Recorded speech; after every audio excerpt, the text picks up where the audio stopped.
باللہ من الشیطان اللعین الرجیم بسم اللہ الرحمن الرحیم وصلی اللہ علی محمد وآل بیتہ الطیبین الطاہرین المعصومین۔ کاروان حسینی مدینہ سے مدینہ تک کی 14ویں قسط کے ساتھ اپنے سامعین کی خدمت میں حاضر ہوں۔ گزشتہ گفتگو میں ہم نے کوفہ میں اموی حکومت کی سرگرمیوں کے متعلق بات کی تھی، اور آج بھی اسی سلسلے کو آگے بڑھاتے ہوئے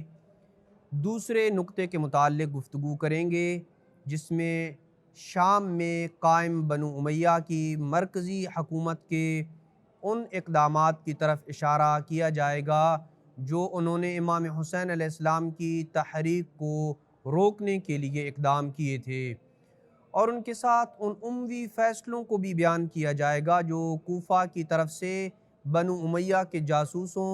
اور کارندوں کی خبروں پہ شام کی مرکزی حکومت نے کیے تھے۔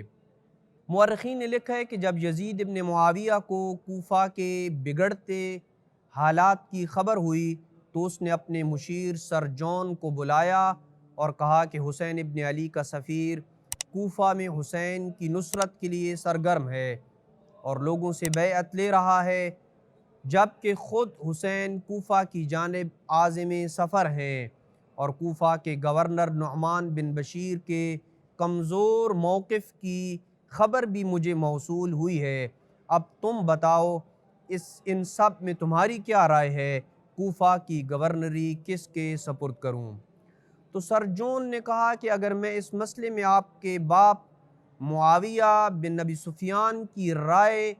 کو پیش کروں اور ان کا مشورہ دوں تو قبول کرو گے یا نہیں قبول کرو گے؟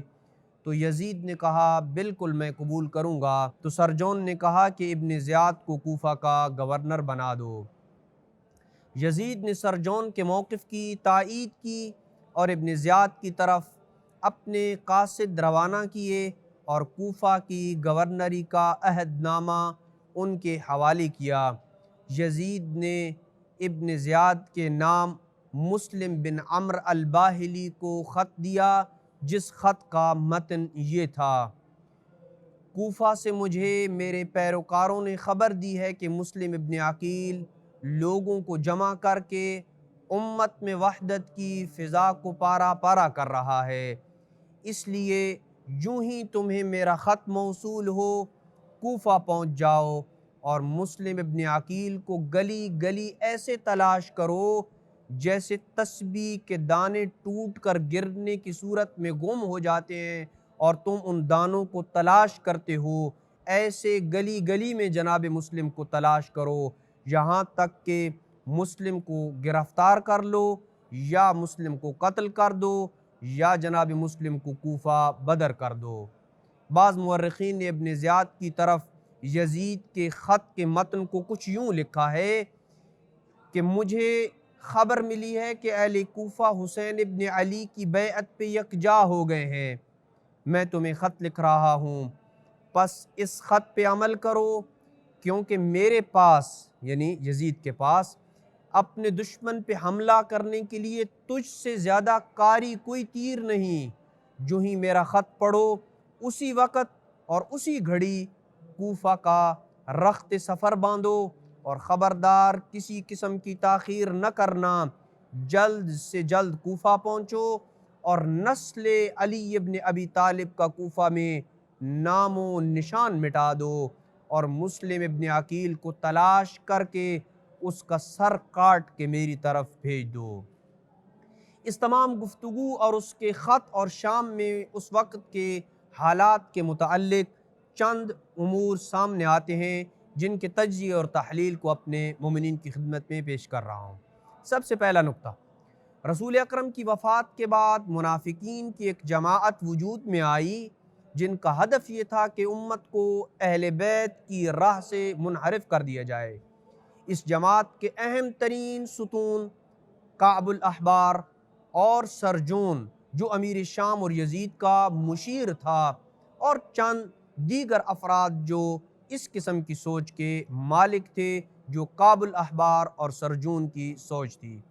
منافقین کی اس جماعت کی روش ہی اہل بیت علیہ السلام کی دشمنی تھی اور لوگوں کے دل و دماغ میں اہل بیت علیہ السلام کی مخالفت کا بیج ڈالنا تھا۔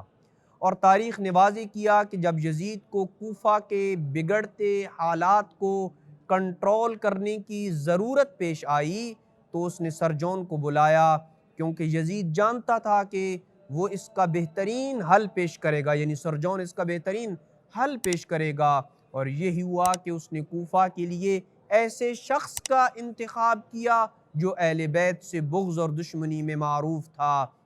اور یزید کو کوفہ کے حالات پہ قابو پانے کے لیے ایسے ہی شخص کی ضرورت تھی۔ وہ عبید اللہ ابن زیاد تھا، جو مکر و فریب کے سبب وہ قدرت و طاقت رکھتا تھا کہ کوفہ کے حالات کو انتہائی محکم انداز سے کنٹرول کر سکتا تھا، لیکن ساتھ ساتھ سر جان یہ بھی جانتا تھا کہ یزید ابن زیاد سے شدید بغض و نفرت کرتا ہے، لہٰذا اپنے اس مشورے کو یزید پہ مسلط کرنے کے لیے ایسی چال چلی جسے ٹھکرانا یزید کے لیے ممکن نہ رہا، اور وہ یہ کہ امیر شام کی بھی یہی رائے تھی، یعنی جو موئرہ موقف ہے وہی امیر شام کا موقف ہے کہ ابن زیاد کو کوفہ کی گورنری سونپی جائے۔ اور یہ سن کر یزید فوراً راضی ہو گیا، اور یوں منافقین کی جماعت کا اہم ترین نمائندہ سر جان ایک بار پھر لوگوں کو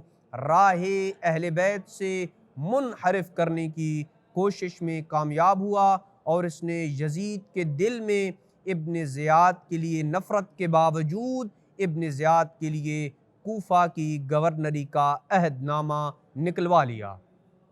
یہاں اس بات کی طرف اشارہ کرنا بھی ضروری ہے کہ معاویہ بن ابو سفیان نے اپنی موت سے پہلے یہ بھانپ لیا تھا کہ اہل عراق کو بنو امیہ کی طرف سے جن مظالم کا سامنا کرنا پڑ رہا ہے ان کی بدولت اہل عراق بنو امیہ سے بغض و اہل بیت سے محبت کرتے ہیں، اور امیر شام یہ بھی جانتا تھا کہ میرے بعد یزید حسین ابن علی سے بیعت کا مطالبہ کرے گا، اور حسین کسی قیمت پہ بیعت نہیں کریں گے، اور ایسی جگہ کوچ کریں گے اور رخت سفر باندھیں گے جہاں ان کے چاہنے والوں کی کثرت ہوگی، اور وہ جگہ کوفہ کے علاوہ کوئی اور نہیں تھی۔ لہٰذا امیر شام اپنی موت سے پہلے ان امور کو عملی شکل میں ہوتا ہوا دیکھ رہا تھا، اس لیے اسی وقت اس نے کوفہ کی مضبوط حکومت کے لیے ابن زیاد کے نام گورنری کا عہد نامہ تیار کر رکھا تھا، لیکن موت سے پہلے اس کا اعلان نہ کر سکا، اور اسی جانب سر جان نے یزید کو متحرک اور سرگرم کیا تاکہ کوفہ پہ کنٹرول کیا جا سکے۔ دوسری بات جو اس گفتگو سے سمجھ آتی ہے وہ یہ تھی کہ بنو امیہ نے امت محمدیہ کو گمراہ کرنے کے لیے جو ہتھ کنڈے استعمال کیے ان میں سے ایک ہتھ کنڈا یہ تھا کہ جعلی احادیث تیار کی جائیں۔ اس نہج و روش کا سہارا لیتے ہوئے یزید نے ابن زیاد کی طرف لکھے خط میں یہی سیاست چلی، اور ابن زیاد نے بھی اس کو بہت ہی اچھے انداز میں استعمال کیا۔ یزید نے ابن زیاد کو خط میں لکھا کہ مجھے اہل کوفہ نے خبر دی ہے کہ مسلم ابن عقیل امت میں وحدت کی فضا کو پارا کرنے کے لیے لوگوں کو جمع کر رہا ہے۔ گویا یزید اپنے باطل میڈیا کے ذریعے یہ چیز عام کرنا چاہتا تھا کہ مسلم ابن عقیل امت میں تفرقہ پیدا کر رہا ہے، اور اس جرم کی سزا قتل کے سوا کچھ اور نہیں۔ اور یہ یاد رہے کہ یزید کی یہ تہمت فقط جناب مسلم ابن عقیل ہی کے لیے نہیں تھی، بلکہ ذات سید الشہداء فرزند رسول خدا صلی اللہ علیہ وآلہ وسلم پہ بھی یہ تہمت تھی، اور تاریخ نے بنو امیہ کی طرف سے حسین ابن علی پہ یہی تہمت بڑے واضح انداز میں نقل کی ہے کہ جب انہوں نے امام حسین کو مکہ مکرمہ سے خروج سے روکنے کی کوشش کی اور سید الشہداء نہ روکے تو وہ کہنے لگے، اے حسین کیا تمہارے اندر خوف خدا نہیں؟ اس امت میں تفرقہ پیدا کرنے کے لیے تم جا رہے ہو۔ ابن زیاد نے بھی اسی مواصلاتی ہیلے کو بھرپور استعمال کیا، اور اہل کوفہ کو خطاب کرتے ہوئے کہا مسلم ابن عقیل سے باز رہو، یہ امت کی وحدت کو پارا پارا کرنے کے لیے آیا ہے، اور سیدھا خود حضرت مسلم ابن عقیل کو گرفتار کرنے کے بعد بھی خود جناب مسلم کو بھی یہ کہا، ابن زیاد نے کہا تھا جناب مسلم کو کہ اے نافرمان، تو نے اپنے وقت کے امام یعنی یزید کے خلاف خروج کیا ہے، تو نے امت میں وحدت کی فضا کو پارا پارا کیا ہے اور فتنے کا بیج بویا ہے۔ لیکن سفیر حسین نے انتہائی جرت سے ابن زیاد کی آنکھوں میں آنکھیں ڈال کر کہا اے ابن زیاد، تو جھوٹا ہے، امت میں وحدت کی فضا کو پارا پارا کرنے والے ہم نہیں، امیر شام اور اس کا بیٹا یزید ہے، اور فتنے کا بیج تم نے اور تیرے باپ زیاد نے بویا تھا۔ دعا ہے کہ خداوند عالم کی ذات ہمیں مقصد امام حسین علیہ السلام کو سمجھنے کی توفیق نصیب فرمائے۔ وصلی اللہ علی محمد وآل بیتہ الطیبین الطاہرین المعصومین۔